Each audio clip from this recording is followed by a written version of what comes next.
I was just about to film this video and there's a really beautiful massive rainbow outside my room. It's like coming out of the sea and like ending in the sky. It is so cool. Hi everyone, my name's Emily Rose. I'm a Scottish YouTuber who mainly talks about mental health over on my own channel, Emily Rose. But today I'm here on Kristen's channel, which is really exciting. She's kindly invited me over for Eating Disorder Awareness Week, just to talk to you all about different coping techniques and all that kind of stuff. All different kinds of things that can help you in your recovery. Hopefully my tips and coping skills I talk to you about can help some of you. I know most of you are on Kristen's channel to get some help with your mental health disorders, and hopefully some of these tips can help you. The first thing I want to talk to you about is the voice of anorexia.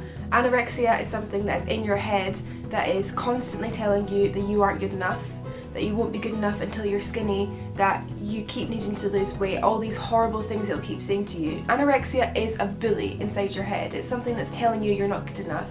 It's something that's constantly making you feel inadequate and that you won't be good enough until you're skinny. But I want you to make sure that you differentiate between your mind and anorexia. You aren't anorexia. You suffer with anorexia, but you aren't an anorexic. There is something in your head that is telling you that you need to do all these different things, but that's anorexia telling you that it's not you. It's your mental health, it's a disorder, it's your eating disorder that's telling you all these things, and you need to be kind to yourself because this is just not part of you. This is something that is happening to you, but it isn't a part of you.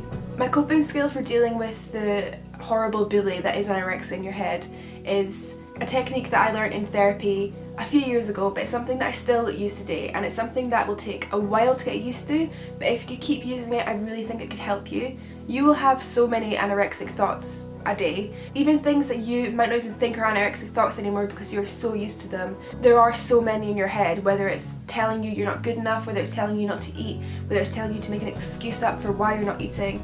You have so many anorexic thoughts a day, and this is why it will take a while for this technique to work. But the first thing you'll need to do is detect when you're having a bad thought. So as soon as the kind of niggling starts coming in of you're not good enough, of you need to skip this meal, whatever the negative thought that comes into your head is, you need to detect it. And that's the first thing you need to do. Just say, okay, that isn't me, that is the anorexic thought, that is something that is telling me I'm not good enough, and just detect it. That's all you need to do. Then kind of say, okay, that's really great that I've actually recognised that I'm having a bad thought rather than it being a part of me.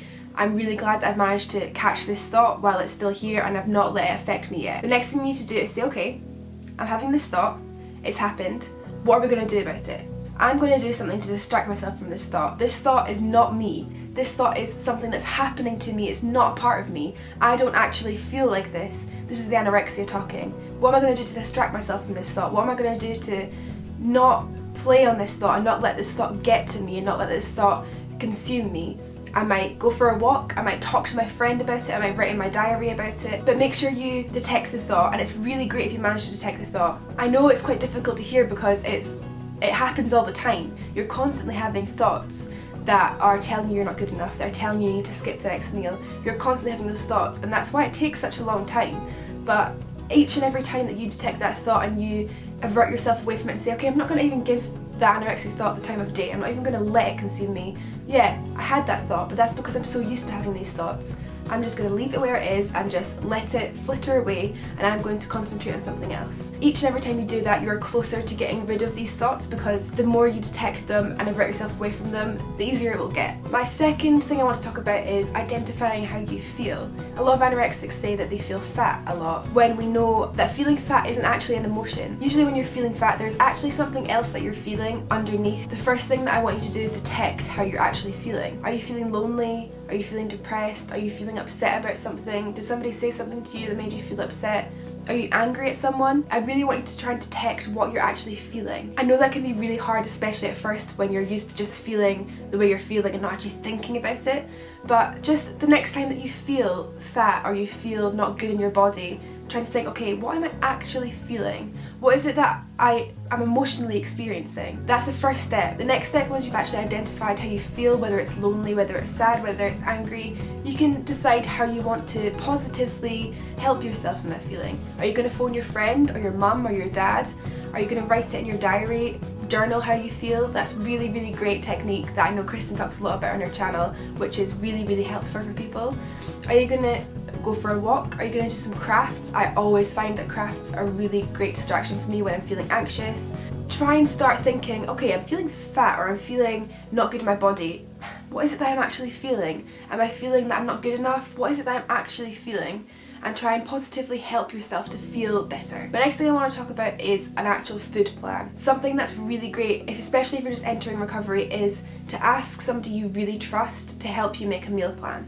Making a meal plan by yourself can be such a daunting thing, but at the same time you don't want somebody else to completely control your food plan, because you need to have some sort of control so that you feel a bit better about the whole eating experience, because I know it'll be so hard. So try and ask your mum or your doctor to try and come up with a food plan that's healthy for you and that's actually making you better, but at the same time you're still in control of it and you still know what you're going to be eating throughout that day. It's not a surprise, it's not, okay, this is what's for dinner, you have to eat it now. Try and interpret meals that you used to love. If you used to love pizza, if you used to love pasta, try and think what you used to really, really like and try and interpret them into your weekly food plan, because that can really be an incentive of, oh, I did used to love this meal, I'm going to try my best to eat it. Also, this is a great opportunity to try new things. There's lots of meals out there that you haven't tried yet. Challenge yourself to try new things while still feeling comfortable. Just little bits and drabs, small tiny steps are the way forward. My next tip is one that I really want to talk about, and that's about using the internet for good.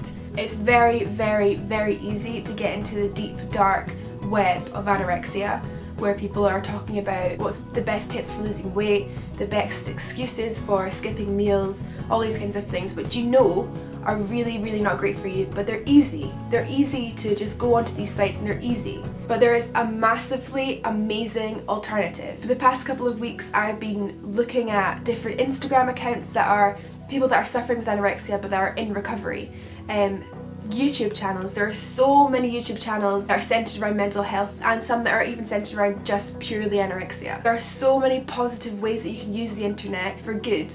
I found a girl on Instagram the other day that was, I think her name was Life of Haze or something like that, and basically she'd been through anorexia and she was in recovery, and she posted every single day, every single meal that she had, every single snack that she had, and it's so inspiring to see somebody that was this time last year, this time 6 months ago, really uncomfortable with eating, and now she's actually enjoying food. And I'm not saying you need to be enjoying food yet, that's a really way off kind of thing, but just looking at all these people that are in the same situation as you can really help you, one, not feel alone, and two, feel really inspired that they're making all these steps. If you just make one tiny little step a day, you will get there one day. I know it's difficult to stay clear of the unhealthy websites out there because they're all over the place, but the Instagram accounts and the YouTube channels that are actually doing good will make you feel amazing, and they'll make you feel inspired and that you can recover. My last thing I want to talk about is hobbies and passions. I know this has probably been drilled into your head for a long time, but it's so important. When you have anorexia, it kind of feels like your whole life revolves around food, even though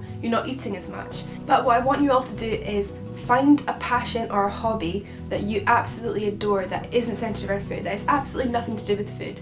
This is a thing that when you're really at a time when you're like, oh, I cannot deal with this anymore, you can go away to this hobby or passion and you can get involved in it, completely engrossed in it, and not think about anything else. It might be easy for you, you might already like something, a sport, reading, writing, you might already be really happy with something and really love something, which is really great. But for other people, you might think, there's nothing that I really enjoy, there's nothing that I absolutely adore and that makes me forget about everything else. But I promise you that there will be something out there for you, you've just not found it yet. Try art, try photography.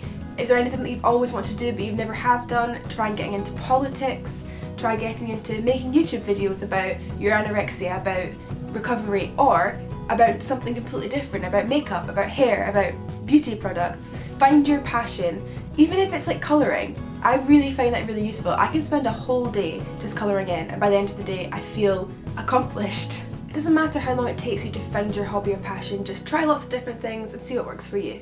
I've just remembered one more thing that I really wanted to talk about, and that is, it's okay if you're not doing anything. It's okay if you don't have a job just now. It's okay if you're not at school.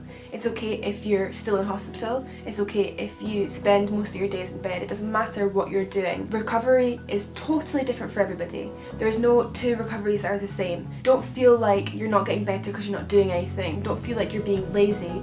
Feel like you are doing what you need to do to get better. If you are in school or if you are in a job just now, that's great. You can still recover whilst being in a job or being at school. But just remember, you are not lazy, you are not a attention seeking, you're not any of these bad things. You are just doing what's best for you, which is to recover and to take time for yourself in order to be the best person that you are. I hope some of these tips were useful for you guys. I really enjoyed filming this video.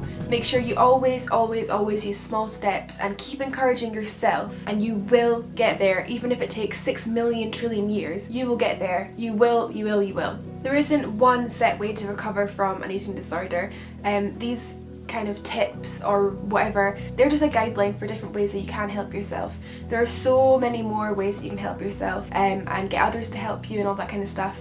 These are just a couple of things that I thought are useful. It doesn't matter how long it takes you to get there. It doesn't matter how long you don't have a job for. All these things don't matter as long as you are making tiny little steps. Even you might not even notice these steps, but even if you're just making tiny steps every day or every week, you will get there, and I hope that you get there soon and that you manage to find peace and happiness. Thank you so much for watching this video, and thank you, Kristen, for having me on your channel. Bye!